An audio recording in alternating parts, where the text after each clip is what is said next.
I'm here tonight with Eat Your Greens. I have got Ali and Gil to my right, and we are here ahead of their gig at Mr. Wolves. So, Eat Your Greens, you've got to be expecting this. What are your favourite vegetables? I feel like you've set yourself up for this every interview from now on. I actually did not think that we were going to get asked this kind of questions. Yeah, well, I told you they'd be easy. I mean, this is like, it's pretty light. I love carrots. I love carrots. It's not green. Just, help my sightseeing, and I just don't. I have to wear the glasses. It just doesn't help. But you're still wearing glasses. They're not eating enough, man. Yeah. And yourself? All I can see in front of my eyes is just roasties with goose fat on Christmas Day, mate. It's not a vegetable. That's a root vegetable. That's not a vegetable. It's like a starch. It's like a potato. I don't feel like you guys take this seriously. I thought you were going to be like greenies all the way. A tomato. A tomato? That's a fruit. I know. Sorry. Let me see. Broccoli, raw broccoli with balsamic vinegar and chili, and that will give you a little bit of a kick. Every time I think broccoli, I think of my mother trying to shove it down my mouth, and I'm like, And broccoli is ruined for us all. Brilliant.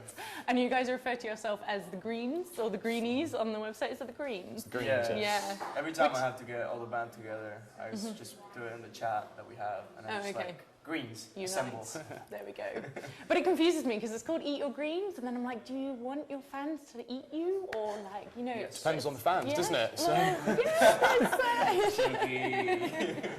was a bit of a risky question. I was like, that could go that way, but I'm going to go for it anyway. I think we refer to ourselves as Greens, like, not to get all deep or anything, but as a band, we're like more than the sum of the parts. So, you know, we are 2/5 of the band. Just because we're the ones speaking to you on camera doesn't make us, well, I mean, Philip Yates, our bass player, he's, you don't really see him, you just kind of feel him because he's underneath you all, and, you know, but we just love the relationship that we've got on stage, and it's all very much all for one for all type vibe. So, and if we all do that well, then the shows can sometimes, most hopefully be musical fusion like we've never seen.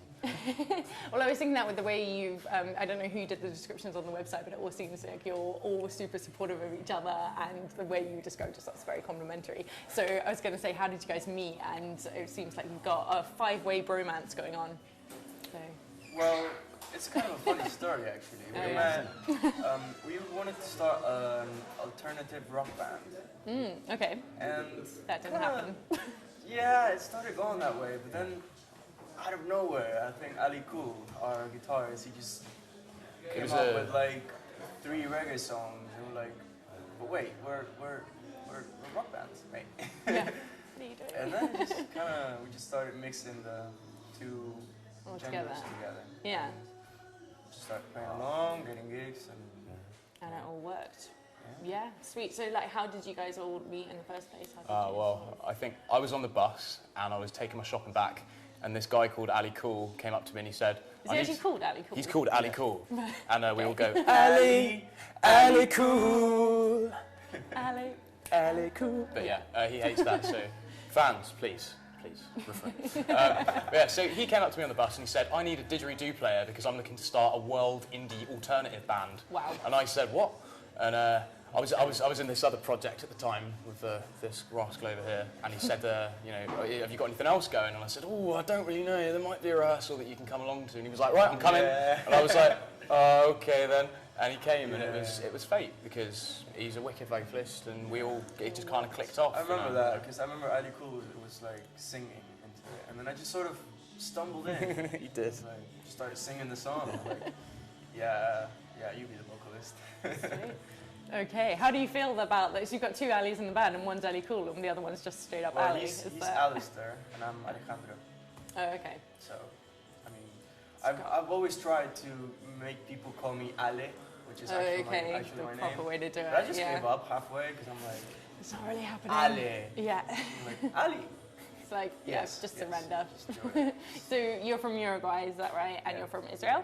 So you guys you've been said to have a global feel to the band. Is that from the other guys? Are they also from around the world, or is it just you guys who are full English? Oh, right. Bass player's got a bit of Russian in him. So if you hear any hard, cold, communist-like bass lines, then you know that's. I know exactly what hard, cold, communist bass lines sound like. It's very distinctive. I think, like, influence-wise, you know, like we've obviously had a lot because he from South America has a lot of the Latin feel and the samba feel with some of his drumming, and our drummer loves to do that as well. And my parents specifically opened me up to a lot of Middle Eastern music when I was really young. And then when I moved to London, I met a lot of people who are into urban music and like, you know, process beats and stuff like that, and then you add them together and you get this amazing kind of, you know, thing happening in my head. And then that itself is only 1/5 of what we do, so we can't really tell you what we do because there's about 100 different things that will go into it, and it's kind of this weird mutant love baby of all of the music. So have you ever played in like Israel or Uruguay? Have you ever gone back and shared We haven't love? gotten out of England yet. No. But I'm sharing around my songs to my friends back at home, and then like. Yeah. What's the music scene like there? Is it? It's very poor. Okay. It's which is one of the main reasons why I actually came over here. Oh right. Okay. Which is actually kind of sad too, because I came over here, and when I went back in the holidays, there was this like apparently big boom of like musical. Oh no way. Musical thing. It's like now you've gone. We're amazing. Like, yeah, right. like I left, and then they organized like the biggest music festival that Uruguay has ever seen, and I was like, great. So you missed it, the festival? I did go. Oh, you did I did go. Okay, cool. Gladly, because it was like right before Christmas. And was it actually okay, considering like they've been rubbish up till now? No, they like pulled us together. Oh, he looked absolutely smashed. Excuse my language. He sent me a picture near like Christmas Eve, and it was just him with this massive street party of Uruguayans just absolutely raving along. And if anyone wants to lend the band $2,000 for a flight over to Uruguay, there we go. You know. By all means, start a Kickstarter for us or something. But no, I think Uruguay and Israel and Europe specifically, we'd really love to do because we just think that we go down quite well, especially in places like France and Italy, where you know, like that kind of jazzy reggae vibe, it already exists. Yeah. So that's the next step for us in the long run. Italians, they love their reggae-rock, man. Really? Do they? That's so interesting. I would never have guessed that. It's kind of, it doesn't really seem down their road, but I mean, follow the sun, really. I mean, you know, yeah. for heavy metal, true. for heavy metal bands, I suppose you go to like Dusseldorf and Eastern Europe because it's cold and miserable and heavy. Yes. But yeah, so luckily for us, our music. Everyone from the top of the north, he did not just say miserable. Hardcore. It's okay though, because you've got the Russian in there as well, so you appeal to all climates. Oh, definitely. Yeah. So your EP's coming out this year. Super exciting. What's it called? We still have a name? We're like working on it, and then we're just like waiting for that little moment. We're still waiting for the spark. For somebody to say something and be like, that's the one. Okay, cool. But you've only got one song left to record. It's brilliant. We've got a few in the works, which hopefully you'll hear tonight. Yeah, I was going to say, because looking about, that you've got a couple of songs up on your website, but then aside from that, I was looking forward to tonight because I feel like I haven't actually heard you guys that much. So it'd be good to... We wish that we could get more recorded music out faster to people because it really is something that we have to spend a lot of time trying to get right. Yeah. Because of our live feel, trying to capture that is important in getting the studio cleanliness as well as that raw vibe. Which is like getting that little perfect sound. It just takes so long, and so, you know, it's just a lot of work, but you know. We'll be back shortly. Slowly going through it. So you guys are from Bath, though, sort of that's where you hail from, and you played at the Nest over there, which you were saying you quite enjoyed. You played at Stag and Hounds here in Louisiana. Do you guys have a favourite gig venue so far? Or?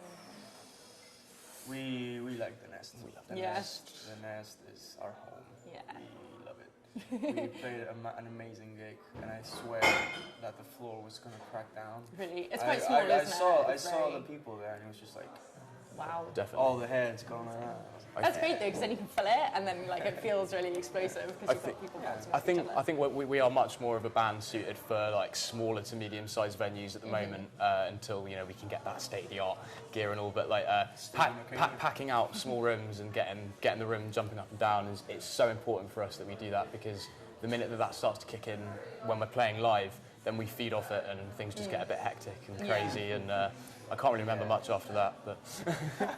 So, how do you guys feel that you achieved that then with the sort of balance between the cleanliness of the studio work and then wanting to have the rawness? Do you feel like that came across in the end and what you've heard so far with the recording? And well, I mean, for all the musicians, really, everything is all a work in progress, really. You never get... It's never finished. Yeah. It never finishes. Yeah. We've been given an angel, however, in the form of a producer. Her name is Amy, Oh, okay. and we like her very much. And she's done some really good work with us. And we've Okay. also worked with a few producers locally in Bath, doing commercial stuff, and we've tried it ourselves, and that's come across with different results. So, Good vibes with her too. Like she, very, very much. she could stand 5 dudes in the studio just being dudes. Being us, yeah. And she puts up with you guys. How long was the process for recording? Completely professional with Yeah. Amy. About 5-6 sessions overall, probably about 15 hours of our time. Like, Wow. But for us, the important thing on our end is to get the performance of it right live, and then that way, when you do your parts in the studio, it's just about just capturing what we do in high Yeah. definition, really. I Yeah. remember one funny thing of recording with her. We were doing some like gang vocals, a lot of people singing, Oh yeah. and we didn't have enough people, so we literally just got out of the studio and started like walking Dragging around, being randomers in, yeah. Do you want to do this? You want to do this? And were they keen? Yeah. Yeah? We got a dude to come along. If you were like, oh, come and record with a rock band, everyone's going to be like, yeah, okay, that sounds all right. So you're talking about festivals. You guys are playing at Outcider We are indeed. coming up. That sounds really awesome. Their tagline looked, it was like, no X Factor, no Carling beer, no hipsters, no wankers. Beautiful, Or yeah. tossers, yeah. So that sounds amazing. It just seems really weird and vibey, and Yeah. I think he can swear on stage, which will be really good. So. Can you not normally? Is that like a rule? We tried to be a little bit PC, just because, you know, we're not Rage Against the Machine, but Yeah. there was this one time in Wales, in Oh, Cardigan, and North Wales. I remember that perfectly. Well, I actually don't remember it perfectly. he doesn't remember it at all. But no, that was an amazing gig. It was actually a festival that we'd done recently that was set up by a friend of ours, a private festival, and Oh, okay. it was really cold. They gave us a tent with no blankets, and there was like 14 of us all like curled into a little penguin huddle. It was really weird and cool, but yeah. We've also got, is it Inglefest? Inglefest this Okay. summer as well. Where's that? It should just be up in Gloucester, so okay. exact location and date not truly confirmed yet for us, but we'll let you know on the page when it all comes up. So 2 festivals so far and counting. Sweet. Yeah, so you guys are all kind of bundle up there together. Have you got a van that you just kind of like go to gigs all together and you go to the festival together? Yeah, it's called a Hersula. The Hersula. Yeah, And it looks like a hearse. it looks like a hearse. Wow. So Big That's black creepy. band. unfortunately, we are the liveliest we band. We had to go between Bang Bus and Herschela, so we just decided on the right thing to do. Ursula. Yeah. It's like Ursula, but creepier. And Ursula's already not the greatest name, but I'm glad it makes you happy. Who's the designated driver? Because that sucks. Oh, it changes. This guy and the rhythm guitar player when he feels like it, but he's taken the hit, unfortunately. Oh man, not Yeah, I good. do it 95% of the times. Which means I can't drink. Yeah, no, that's not Means good. I It's like remember all Coke the right there. lyrics. Yes, it is. Yeah. Sadly. Oh man. So what can we expect tonight? Have you guys played at Mr. Walls before? No. Or it's Oh, no, it's no. totally new. Been here once Sweet. before, seen a few bands though. So, Oh, okay, cool. yeah. Do you remember who? Yeah, Pepper's Ghost, we've seen before. No. No? No. Ah, They're good? we like them. We Yeah. like them. Very Mad Max kind of vibes, okay. we think, yeah. So, but you should check them out. They're playing at the Fleece soon. What are they playing at the Fleece? 3rd of February, actually. Yeah, Pepper's Ghost, friends of ours, 3rd of February at the Fleece. And they are a folk band, but with some truly electric influences that you should all pop down and check out, because it gets pretty intense. So, yeah. Okay, sweet. So if people miss tonight, when's your next gig? When can people check you out? Do you have some coming up? Yes, we have a final in Bath. Unfortunately, not Bristol at the moment. Oh, wait, we have a full moon in Cardiff next Saturday? Oh, we do, Okay. don't we? Saturday, yeah. So for all the Welsh, we're playing in Cardiff next Saturday at the full Cool. moon. And is that the same full moon as the one in Bristol? Because they've got one. And I was like, oh, that's the same name. We don't think so. No, we don't think so. It's an independent venue, but it should be really cool because they contacted us and they said, "Could we pay you money for your music?" And you know, it's That's a good start. for- Like, if you want. for someone who's played in London before.